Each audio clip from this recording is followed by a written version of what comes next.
Praise the Lord. Okay. You have midday prayer by 12, right? Yes. So we have 51 minutes. Okay, so I would like us. How many people were here last time? Who was here last time? Who is in this training in this room? Media staff and Is Oga in this training? yes, he said he just wants to send something. Okay. Yes. Okay. They are media staff. I know you were here. You weren't here last time. No. You weren't here last time. The three of them and Why not here? Yeah, we're not here. Okay, please introduce yourself. I'm Pastor Andrew. I'm from the Healing School. I'd like to meet you. Halim. Okay. What's your She's job a training function? editor. Trainee editor. Okay. Sister Precious, patient staff. Patient staff. Sister Blessing, training editor. Trainee editor. All right. I'd like us to quickly review, maybe 5-10 minutes, what we learned last time. Yes, please.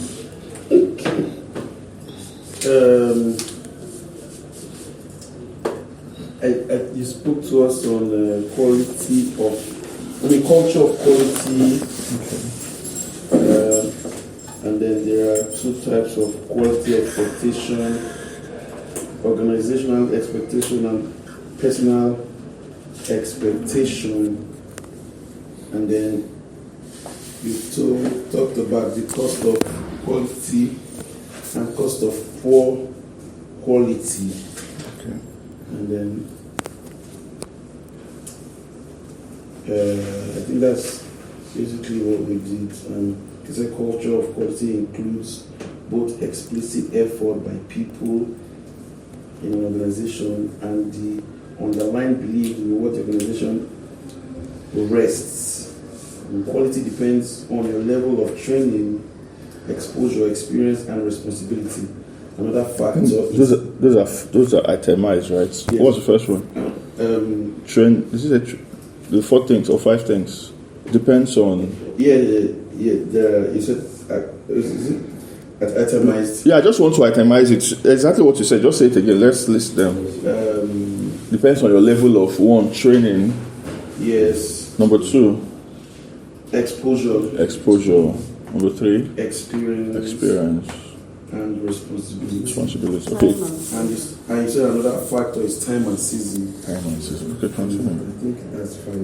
Okay, continue. Do you have more? Yeah, there are 2 types of quality expectation. So it depends on you. The organizational expectation. It really depends on you. Do you have a heart to be intentional on your quality? And then cost of quality is a mindset that you are a stakeholder. If you have a mindset that you're a stakeholder, you don't mess or waste resources. That's basically all. And some of the notes I put down here is you talked about don't sacrifice quality on the altar of speed or urgency. And they say speed is useless without quality. You mentioned that also. Okay. You said don't do a shabby work, do excellent jobs. Speed is important. On a normal day, you are expected to be fast. You mentioned something like that. And then cost of poor quality is consequences and difficulties. All right. Each time your supervisor takes to correct you or do your work is an investment of time and training on your job capacity. That's basically it. Yeah. Okay, that's good. That's quite good. Read through the last 5. There's something I wanted to read through the last 5 sentences very fast. There's something I picked that I wanted to just repeat. Each time your supervisor takes. No, before that. Okay. Before that, several sentences before that. Just rush through. Something I don't sacrifice quality on the altar. Okay. I think I know what I picked. Okay. Speed should never be an excuse for poor quality. That's essentially something we spoke about a lot last week. Because you are normally supposed to be fast.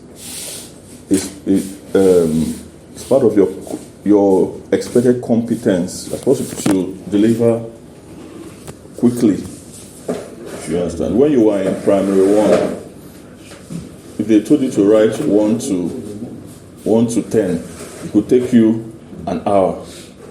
Correct? Maybe kindergarten. It could take you an hour to write. You may not even make it. It's a long journey, very, very tedious journey to write 1 to 20. Very tedious. But eventually, you got good at it, and later on, it was a piece of cake. So, I presume, at least most of you are graduates, I would assume. Even if you're not a graduate, you've been through at least secondary education, which means you've spent at least 12 to 15 years. By the time you're out of secondary school, you spend 12 to 15 years in the school system. That's not a joke. Then if you're a graduate, that is even more serious. You spent at least 4 years. That's if you didn't school in Nigeria, you spent at least 4 years in advanced learning. So your speed should be taken for granted. The speed of your delivery on whatever assignment, provided you understand the assignments, you should, like you said the two of you are training editors. Well, whatever that means, training editor, by the time you understand what the job is, with a few trials, you should be fast at what you do. So it's not a special achievement for you to do something quickly and deliver on time. So your speed should not be an excuse. The reason why the thing came out with errors was because I was rushing. I wanted to meet up with the deadline or the timeline, whatever. That's not an excuse. That's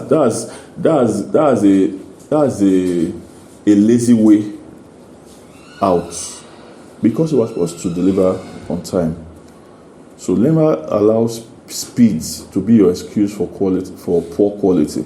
Okay, other people that were here, can I hear just a line or two from what you picked? Everybody that was here should say something at least, even if it's just a line. Thank you, sir, for the opportunity.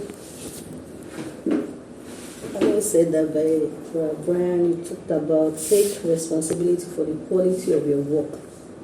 You talked about constantly improving your skill, because it will improve your quality. You said your work represents you.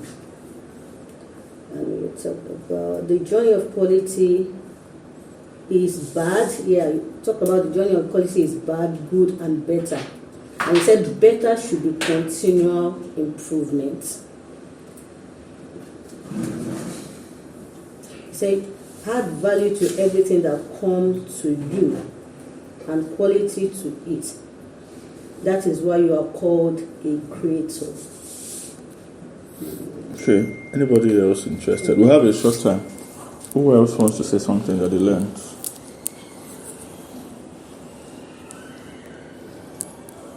Okay. It's okay.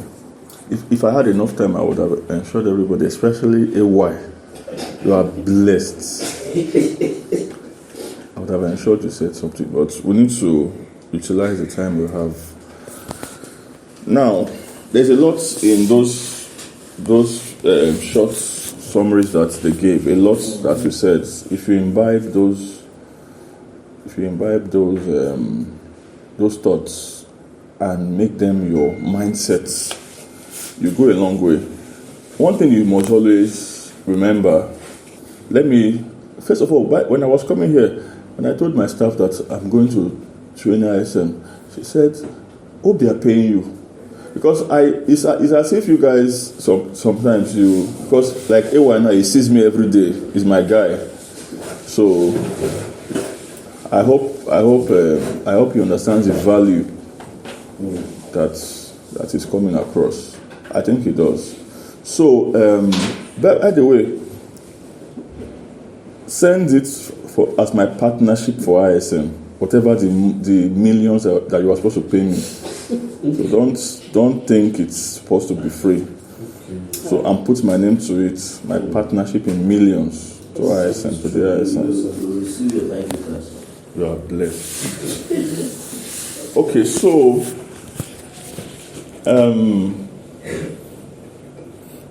let me talk to you almost as from a secular perspective. Whatever training you give yourself to be better at what you do, whatever it is you do, if what you do is to stack chairs every morning or to arrange chairs every morning, whatever, it doesn't matter what the job is, whatever diligence you put into what you do to be better at it, to be excellent at it, to be the best at it, you're actually doing for yourself.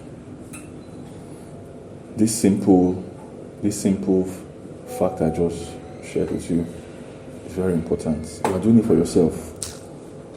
If you work, so I said I want to talk from a secular perspective first, for just this line of thoughts. Whatever you do, wherever you work, even if you are not working in ministry, if you are working anywhere else right now, and whatever job you are handling, if you put your best to it and seek to improve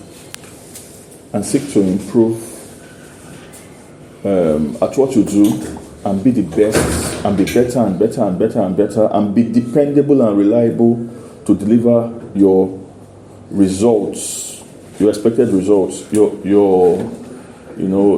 job functions, to deliver excellently on them, you are doing it for yourself.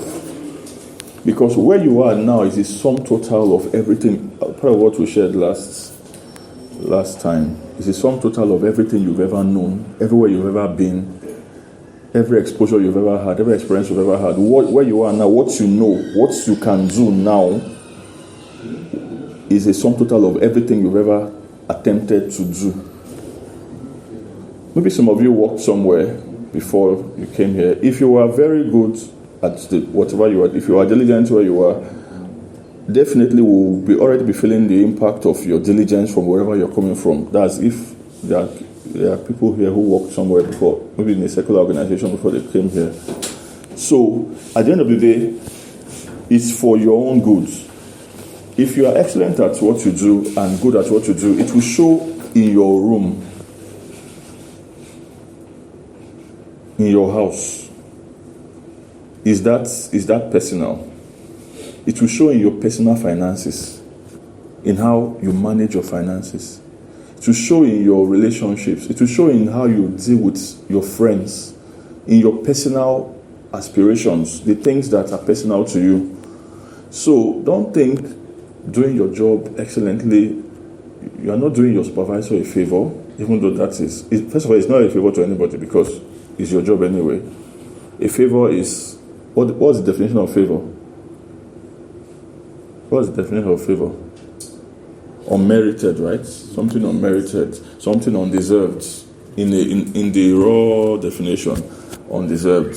Something that is not paid for, not, you didn't pay for it. But if you are doing your job, you are a paid employee. You are a paid staff, so you are not doing anybody a favor. You owe yourself and the organization excellence, diligence. And when you are doing that, you are doing it for yourself. Because at the end of the day, it will show in everything. When you are, let's say you are building, you want to build, let's say you buy a land and you want to build your own house. How good you are. I'm not referring to, of course, you are not the one building it. Let's say you are supervising the building of your own house or a building project for yourself. How good you are in your job every day, or how good you you try to be with sincerity. At least, even if you are making mistakes, you should sincerely want to be better at what you do every day for yourself. All right, I'm still on the secular perspective, because you should know already that what you do here is spiritual. Do you understand? It's spiritual and it's a service unto God.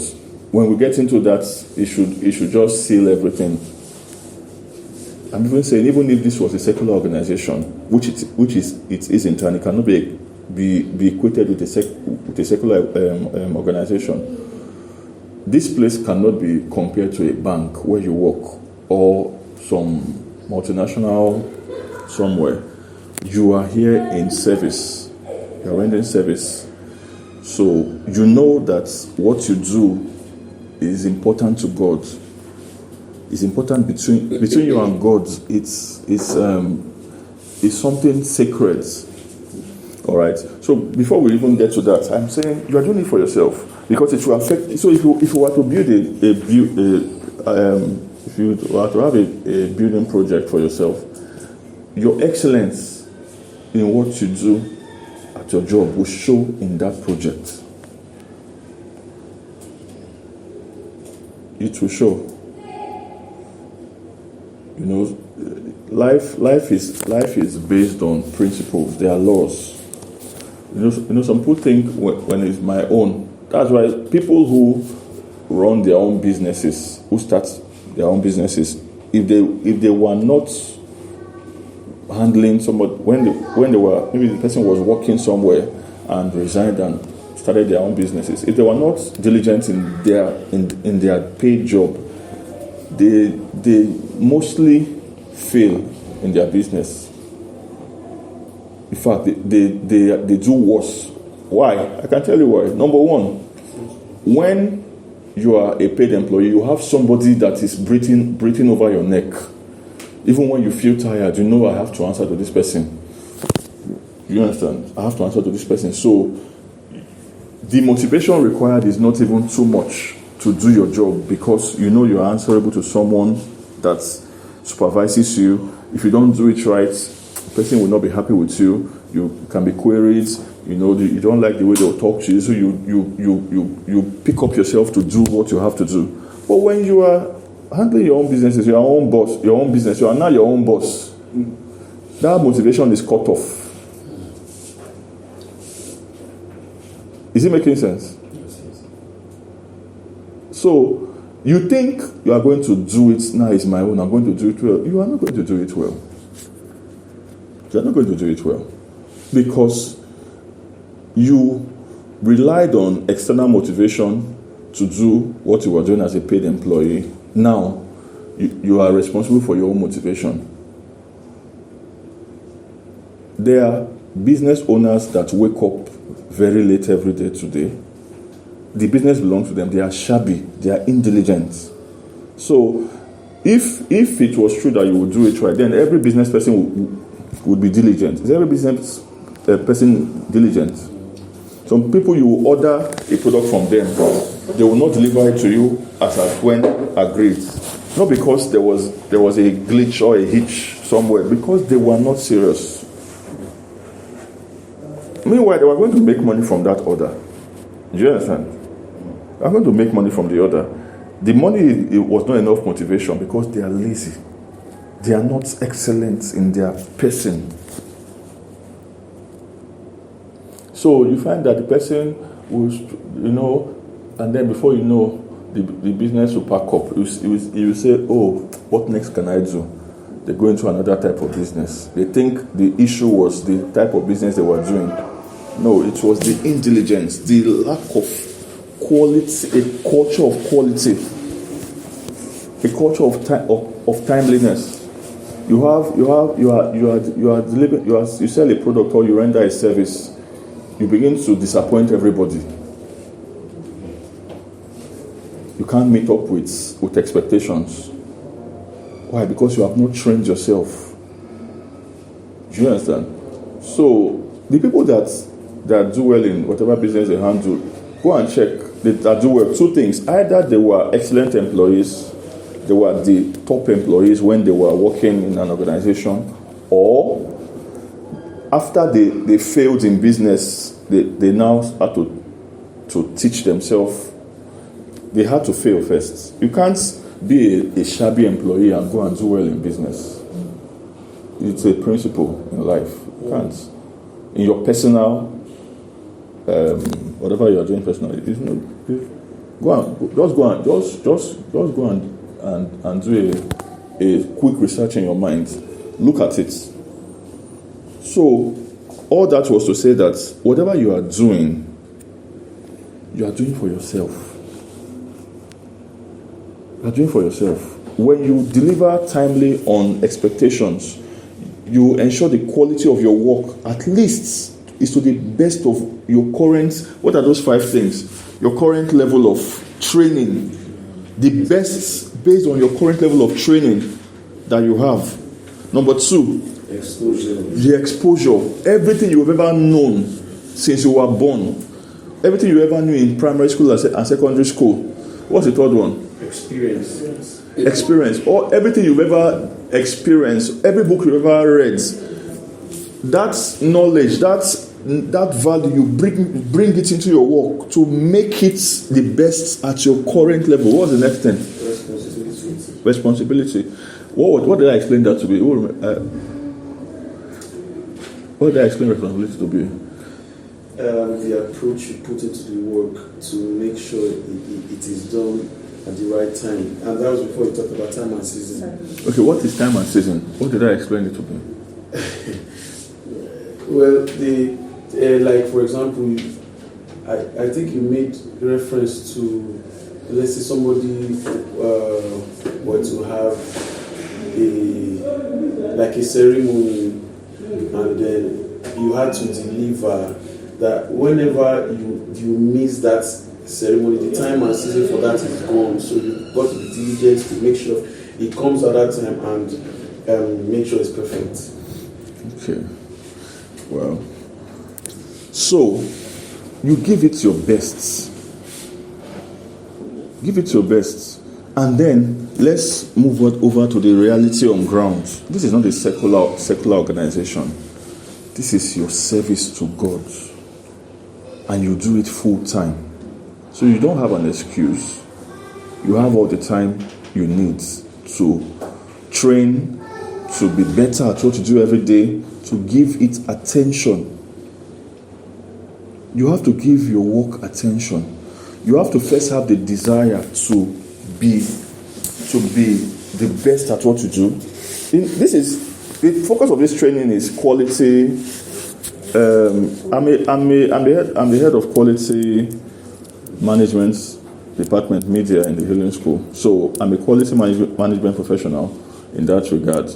So I'm talking about quality. But if you see, I'm going in some routes to get to something. Because quality is your whole being.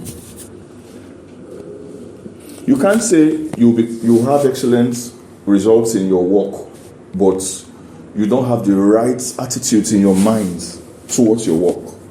If you don't, for example, if you don't understand that your work is a service unto God, it will never be at the quality that is required. So look at the secular and spiritual now. A secular person a secular organization, rather, there's no secular person, I don't think.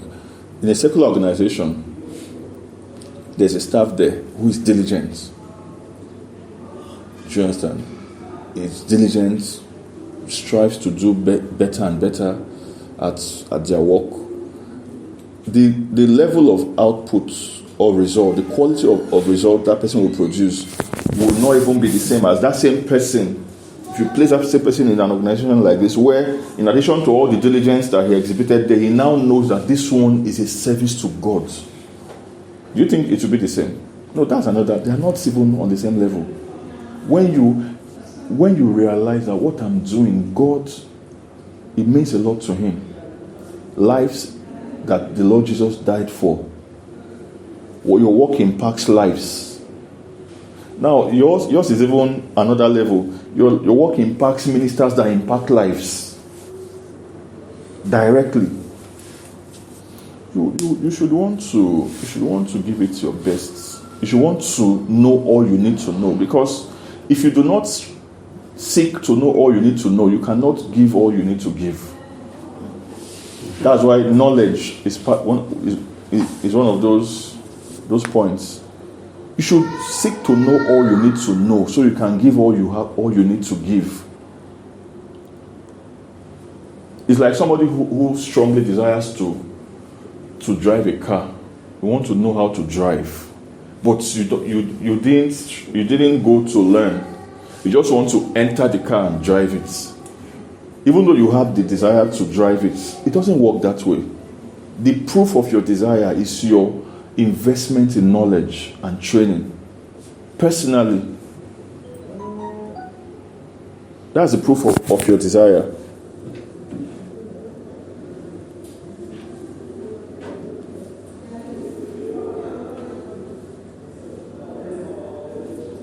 So I'll run through a few things, a few tips that will help you. How many of you, your work involves writing of any kind, scripting or writing of any kind? As editors, it involves. Who else? Oh, definitely, you have to write. Who else? Your work involves writing. Okay. What do you do again? Video editing. You don't write script for your video? Not really? Right, Sometimes. Okay, so it involves. Now, some things you can do to help yourself. You know, there's something called systems thinking. Systems thinking. I don't want to just define it yet. I want to give you the practical side of it, of how it can benefit you. Let me give you an example. I gave this example to somebody when I was explaining something.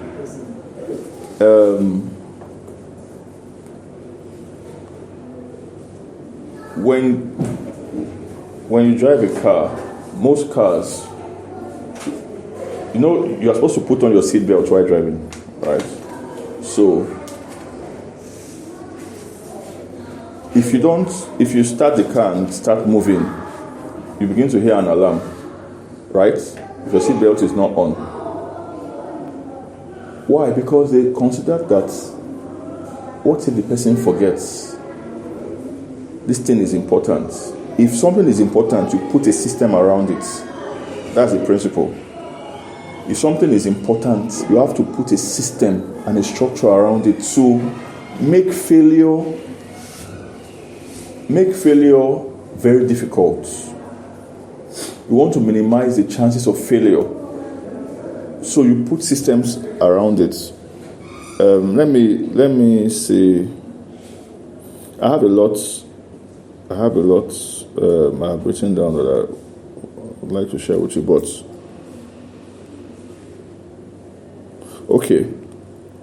Let me just run through systems because to ensure consistent and dependable quality, there must be a systems approach to your work. There must be a systems approach. What does a system do? Number one, a system forces a desired outcome. A system forces a desired outcome. It forces it. Let me give you an example. Is sleep important to humans? Yes. Sleep is important. If somebody is deprived of sleep for too long, the person probably will die. Right? Now, I'm trying to show you God's approach to systems thinking. God knows that sleep is important. But God knows that maybe God saw this generation when he made man, the mobile phone generation and the social media generation. He knows that some people, they will be on their phone into 11, 12 midnight, 1 a.m., 2 a.m., and if they leave them, they will not sleep, and they wake up the next morning and be on their way to work. So God put a mechanism in the body that forces you to sleep as a system. Whether you like it or not, it's not the best to fall asleep, but your body will force you to sleep because it is important. God felt it was important. It's not an option. You know, some people will not be responsible enough to take care of their bodies and sleep when they should sleep and how long they should sleep, but at least the body will force you. you can, except there is, what's that sickness, insomnia. Except there is insomnia, you cannot stay awake. It's your body will make you sleep. You cannot stay awake for too long without sleeping. So God created that system to checkmate the excesses of humans. No matter the projects, your body will drag you. You know how they drag people on social media? The body will drag you, and you will fall, and in fact, it will knock you out. So a system forces a desired outcome. So a system seeks to prevent failure and malfunctions. All right. So that's an example. Okay. See another example. When you are pressed and you go to use the restroom or the washroom,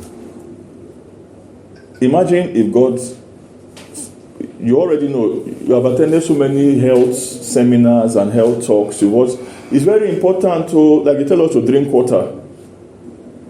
Drinking water is very important. Even that, God still did something. All the food you eat, there's water in it. God knows some people will not drink water. Like some of you have not drank water today. We have preached and preached and preached. Pastor preached it during healing streams. He preached it till now. You have not drank water. Who has drank water today?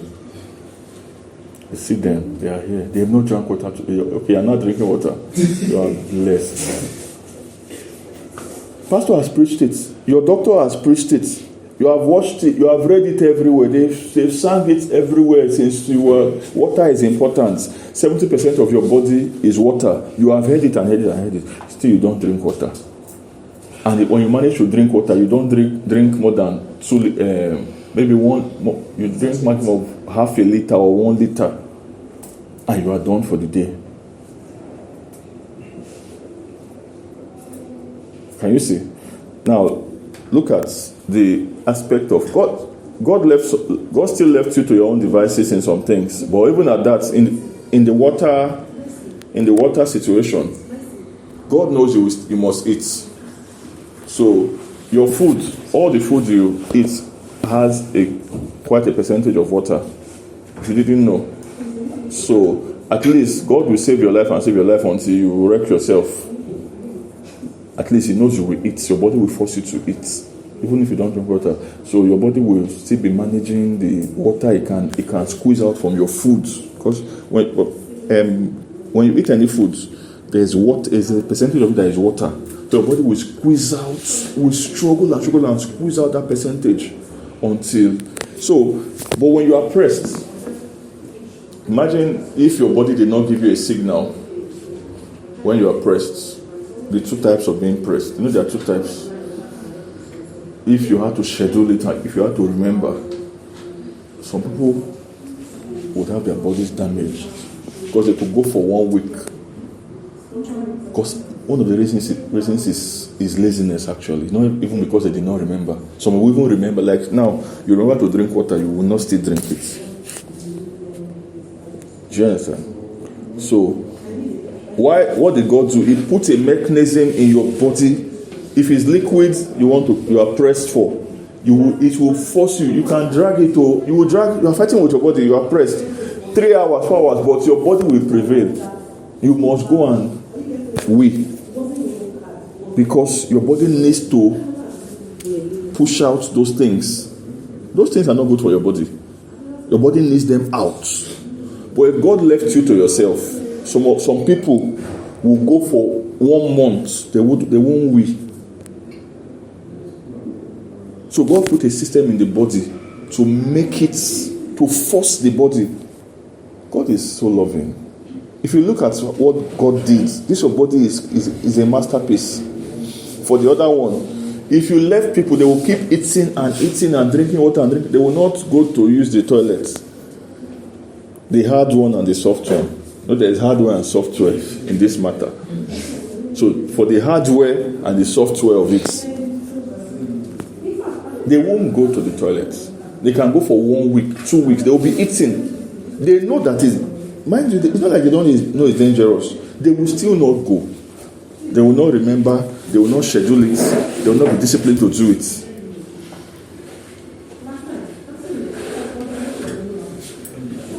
So, some people, it can be because they've not bought tissue paper. Where will I buy tissue paper? Okay, there's no tissue. Okay, I'll buy tissue next weekend, or in the weekend when I get money, I'll buy tissue. They won't go to the toilets. But this one, whether tissue or not, your body will take you there. That's a system. Trying to build it up to something. So,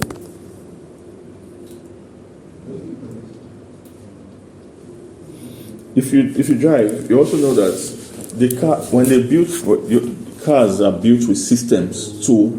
I said a system one forces a desired outcome. When you park your car, you know, when you're driving, the gear is on drive, right? It's on drive. When you park your car, your key is in the ignition. Most cars will not let you extract the key without putting it on park. You can't extract the key. It will be making a sound. You have to put the gear on park before you can extract the key.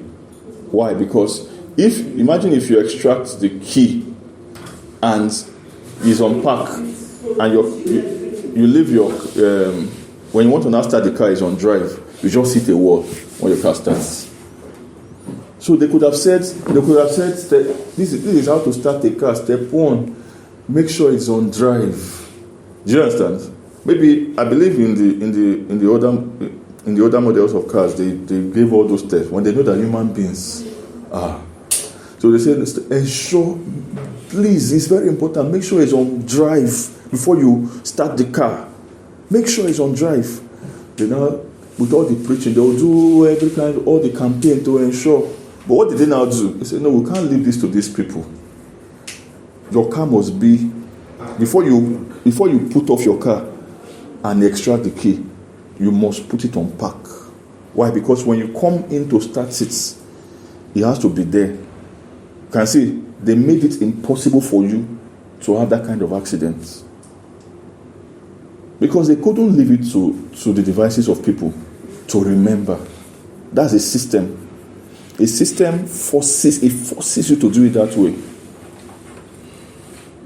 Because imagine if you could start your car with your gear on drive and you are parked close to another car. Every day you'll be hearing everybody when you chase car, you'll be collecting every day. Collect daily collection. Or if it's a wall, it's dangerous. They couldn't just say, these are the steps to starting a car. Make sure it is on drive first. Make sure. No, they didn't do that. They looked for a way to make it impossible for you to start the car without it being on park. Do you understand? So, those are then. When some banks, not all these funny loan companies these days, when you want to take a loan from them, even though you are righteous sister, precious, oh, I'm very honest, I'll pay you every month. You have promised them heaven and earth. What would they do? They'll put a standing order on your account once your salary comes in. They don't want to speak English with you. Do you understand? That's a system. They extract the money from source once you are paid. Imagine if they left everybody to remember. I know they are nice. She's a Christian. They know you speak in tongues. It's a Christian bank, by the way. So if some people will not leave some things to chance. Why do you leave some things in your life to chance, in your work to chance? You should create systems. So a system forces a desired outcome. Number 2, a system makes the undesirable impossible or near impossible. A system makes I'm a scholar. So please All right. the system makes I'll come. Undesirable You didn't pay, possible. by the way. So I'm under no obligation to repeat myself. You are not paying. not by force. It's not by force. I'm a scholar. These things I'm telling you, some of these things I'm sharing with you, I didn't read them anywhere. Even though I've read a lot, I know a lot of things. I'm well schooled. All right. Some of the things I'm sharing with you, I didn't read them anywhere because I'm a scholar myself. I like the way I sound right now. I'm a scholar. So these things you are hearing from me, you won't find them anywhere. Just to be clear. A system makes the undesirable impossible or near impossible. It makes the undesirable, what you don't want. If you create a system, to make it impossible or near impossible. Let me give you an example. I've been doing QC for more than 10 years now in the healing school. Quality control, quality management. There was a time for video edits. Now, video editors should listen. There was a time for video edits. We used to come across text errors. It's not because, first of all, it wasn't because the people did not know how to spell. These are very intelligent people, very learned people. But mistakes can happen. Even in typing your own name on your laptop, you can make a mistake while typing your own name. Have you never typed? If you start typing on your phone, now you will make a mistake now before you get to the fourth word, because everybody is typing fast. You understand? You make them so. It is insincere to not accept that mistakes happen. It is unserious and insincere to not accept that mistakes happen and to expect everybody not to make a mistake every 100% of the time. What do? You look for 6 systems.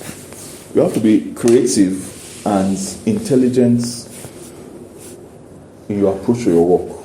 Be smart. Look for systems to cut out. If your boss is constantly complain about an aspect of your work, and you know that sincerely, it's not like you don't want to correct this thing, but sometimes you don't remember, or look for a way to create a system that will make it impossible. And I'll show you. I'll give you some examples. Do you understand? Let me just give you a simple example. When you say, I want to do something by 5 a.m. or I want to get up to pray by 5 a.m. What do?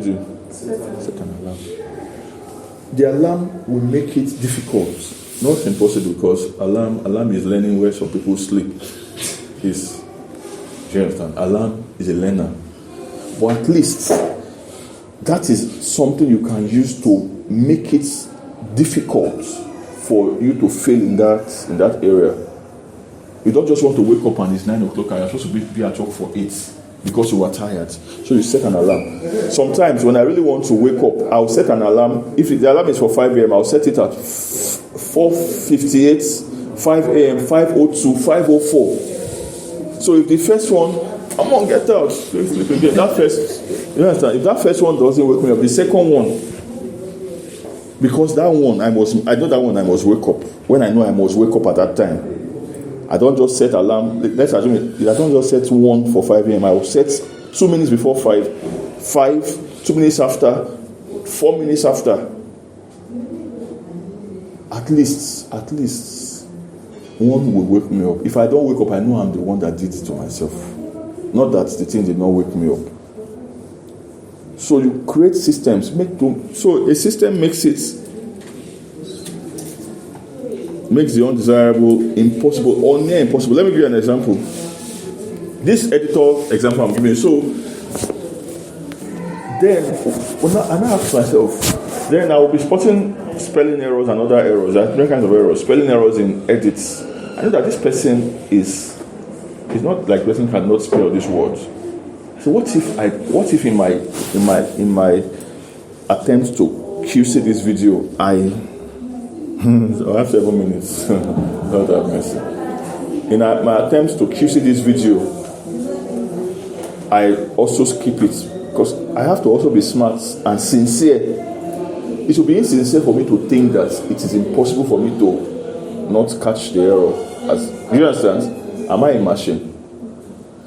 So you have to be sincere. In creating systems, sincerity is important. I have to be sincere to myself that I know I'm very good in QC. My eyes catch things. My eyes can catch things. It does.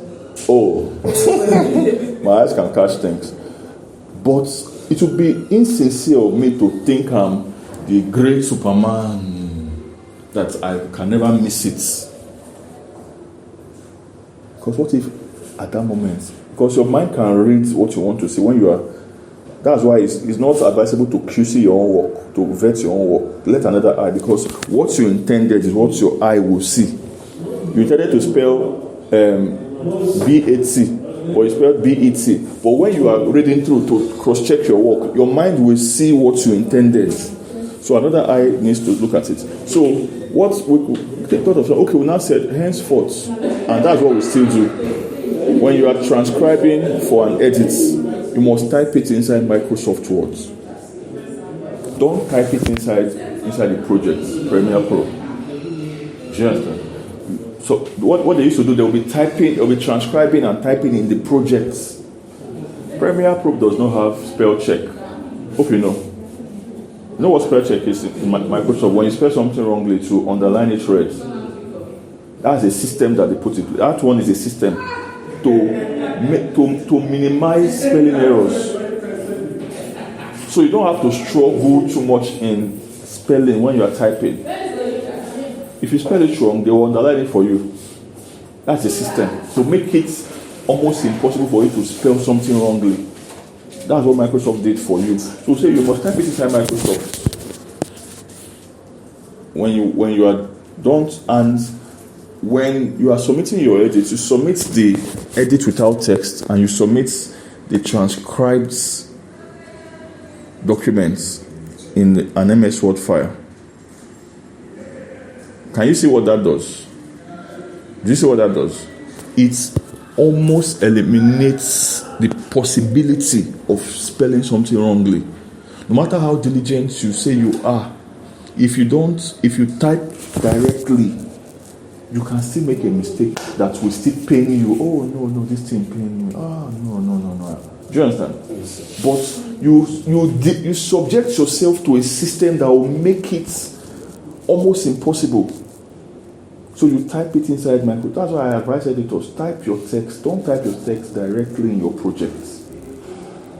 You are being unfair to yourself and to the organization, because you are exposing your work to errors that nobody will see until the whole world is watching it. They will not see that there's an error. Type it inside Microsoft Word where there's a spell checker.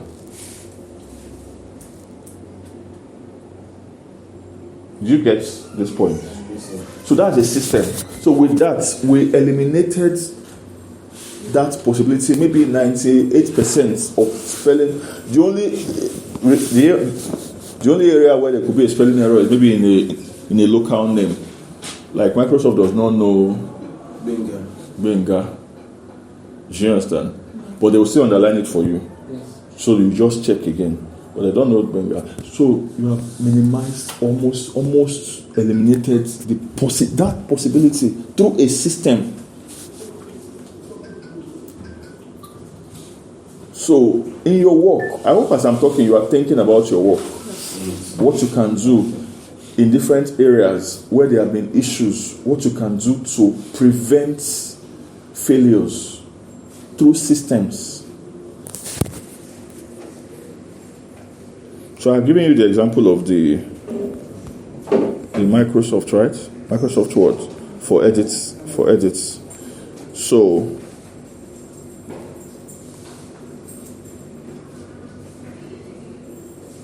now, for those of you who write, and almost all of you do, there's another aspect.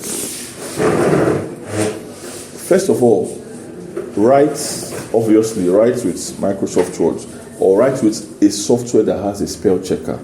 It's the same principle that I'm transferring to this area of writing. Don't be unfair to yourself. don't expose yourself to embarrassing errors. So there's some errors that will embarrass you, even you, it will pain you. Don't expose yourself. It's a risk. So use even if you are writing, look for some kinds of apps on your phone. If you are writing on your phone, look for the proper Grammarly. You can have Grammarly on your phone that will check your spelling. So you eliminate that possibility to a large percentage. But then again, when you are writing, there are some, use text to speech if you are a writer. Because I said, let somebody else read what you write. But there's a hack to it. Because there are different reasons why you will want somebody to read. First of all, the first and most important reason is for errors. Then you may want to ask somebody to read what you write for improvement of the structure of your writing. That's not what I'm referring to. I'm referring to errors now. Use text to speech. Who knows what text to speech is? There are many free apps. I have text to speech on my laptop. I have text to speech on my phone. When you write, put the text in the app and listen to it, read it to you. Do you understand what I'm saying? When that happens, it's as if another person is reading your work. You'll be shocked what will happen. You'll realize that there are some omissions. It's mainly omissions that will shock you. You wanted to write, today is Saturday. You write, today, Saturday. When the app reads it to you, you'll be like, oh, come on, what is this? But when you are reading it by yourself, if you want to vet it with your own eyes by reading, you will not notice that there is no is. Because that's where your mind works. Your mind will read what you intended. So it is ineffective. I have to close now. It is ineffective for you to try to vet your own work. You can still do it, but use a hack. This is a system again. Using a text-to-speech app to read what you wrote to yourself, to your hearing. Wow, you see some things that will shock you. So when you do that, it's like if you are coming out of yourself to read it to yourself. There are two persons there now. You have created a system to minimize. It doesn't do everything, but it minimizes the risk of some errors. All right, so obviously I have to stop here. Thank you. Any questions? Hopefully not. Is there any questions? Obviously, I didn't even touch 10% of what I plan to share. But that's how it goes. It's not me. May I do it every week? What's name?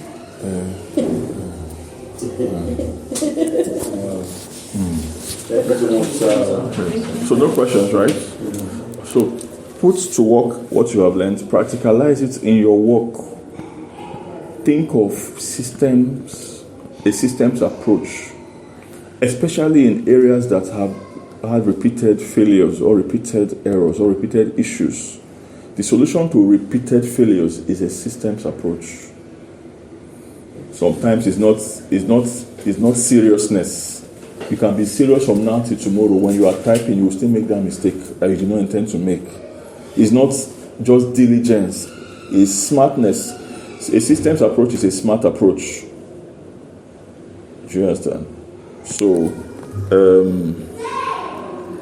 think of systems. So let me just give you the other points.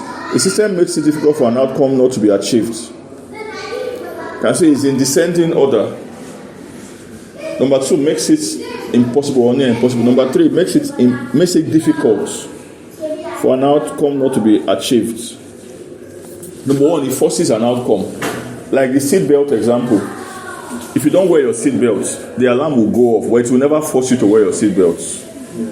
So you can still decide not to wear it, but it makes it difficult for you. At least the aspect of not remembering is not there. I didn't remember to wear my seatbelt. So the system makes it difficult for an outcome not to be achieved. When you feel hungry, that's another thing God puts in your body. Hunger, so that you can eat. So some people will still feel hungry and they still will not eat. So hunger does not force you to eat, but it makes it difficult for you not to eat.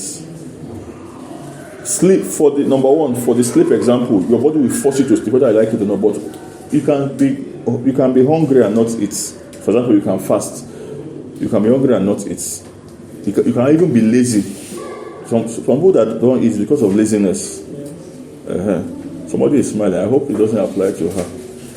So a system makes it difficult, but not impossible, but difficult. Then number 4. Then some systems work perpetually independent of human initiation. This one is too critical that God didn't even trust anybody to do it right. Your respiratory system. Imagine, do you plan to breathe air? Imagine if God said, "Oh, ensure you breathe every day." Oh. God knows people. God is so loving. He did not leave it to your devices to say you should breathe. Whether you like it or not, whether you are awake or you are asleep, you are breathing. So God, no, I can't trust them with this one. This one is too critical. Because how many minutes does it take for somebody that is not breathing to die? It doesn't take long. It doesn't take up to an hour. It doesn't take up to 30 minutes. Somebody who is starved of oxygen will die. So God did not leave that one. It's not like when you are hungry, you are feeling hunger. No, God said, no. This one, let them just be breathing. If God, you know that if God were to make breathing like sleep or like food, some people would not breathe. They will not remember, I have not breathed today. So God couldn't leave that to chance. That's a system. This one, it works. You can also do some things in your work that it is working automatically. Whether you just set it to work. Then finally, some systems only require initial human initiation, and once initiated, finishes the process independently. The digestive system. When you eat, imagine you have to activate the digestion of your food. Some people will not do it. All you have to do is to eat. Your body will take care of the rest. Whether you understand? So it's just initiation that it needs. Then your body takes care of the rest. So that this is to show different kinds of systems. That some you need to just initiate, and after that first initiation, the rest will take care of itself. Who can give me examples of that kind of thing? Anything in life? Okay, you can initiate sleep. That's true. You can initiate sleep. Okay, let me sleep now. Once you go. You don't have to regulate every hour until you wake up. You understand? Movement. Really? Well, there's a sense in that in some way, because it's to enter the roads. Driving. Like a road, no, the movement, like a motor. Yes. Walk, even though you can stop it. But once you enter the roads, I want to go and get something. The issue is to get up and start walking. Once you enter, it's almost impossible for you to just sit down on the streets and say, I'm not doing it. You will sit down on the street. If you have entered the roads, you will walk to where you are going. You won't sit down on the street and say, let me sit down. I know I'm not walking again. Or at least you will walk back to where you started. So I think it's true. Once you start walking, you will continue walking to a point. Even if you want to return to where you started, you must walk back. You can't just stop walking. So look at your work and look at different kinds of systems. They are not all the same.